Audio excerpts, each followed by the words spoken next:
Kasuri methi chicken খুব ভালো রেসিপিটা। প্রথমে আমি চিকেনটাকে ধুলাম, এরপরে যেই ধোয়া হয়ে গেছে কড়াইতে তেল দিয়ে পেঁয়াজটাকে ভেজে আমি পেস্ট করে রেখেছি। এর মধ্যে কসুরি মেথি, আদা, রসুন, কাঁচা লঙ্কা দিয়ে পেস্ট করে রাখলাম।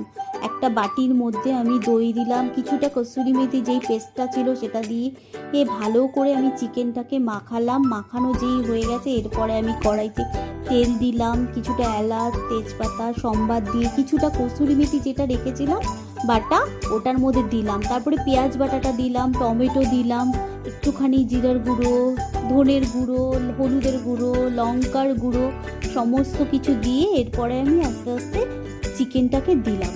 এবার চিকেনটা মোটামুটি আমার সব দেওয়া যেই হয়ে গেছে এরপর আমি একটু নুন দিলাম। নুন দিয়ে আমি কিছুক্ষণ নাড়াচাড়া করে তারপরে আমি ঢাকা দিয়ে দিলাম। এরপরে যেই ঢাকাটা খুললাম কিছুক্ষণ বাদে 10 মিনিট বাদে আমি গরম মশলা দিয়ে দিলাম।